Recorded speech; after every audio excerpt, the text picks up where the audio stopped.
Prince and I started hanging out. We laugh, we joke, we talk shit.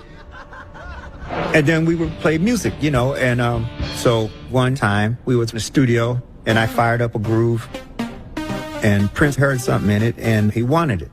So he's like, I'll offer you the music deal or I'll offer you $20K. I was like, I'll take the deal. That's how the time got started. And, rest is history. The deal came with some strings. Prince would put the band together and be in control of everything. At that time, I was the drummer in this band called Lifetime. Bass was Terry Lewis. Keyboards was Jimmy Jam. Morris knew he wanted to work with us. Alexander O'Neill from Lifetime was going to be the lead singer, and I was going to be the drummer. But Alexander wanted more paper. Alex basically talked himself out of the group by telling Prince he needed more money and he needed a swimming pool and he needed a house and he needed all this stuff.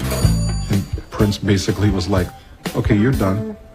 So we're looking for a singer, and Prince said, why don't you do it? I was like, I don't want to do it. I want to play the drums. I don't want to sing, man. I said, I've never fronted a band before, so I don't know what I would do. And he said, just put your hand in your pocket and be cool. I said, I can do that. And that was how we got the song Cool, and then from there, everything just totally blew. You wonder how I do it. It's just one simple rule. I'm just cool.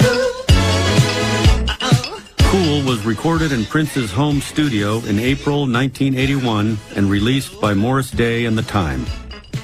Prince just built it from the ground up. You're just going to be cool. That's what you're going to do. And that's what we did. Prince had this whole vision in his mind how he wanted us to look. We went to the vintage stores and got clothes. That's how Morris became, the famous Morris Day that he is today. It was the character of Morris Day that began to capture the public's imagination in pictures and music videos.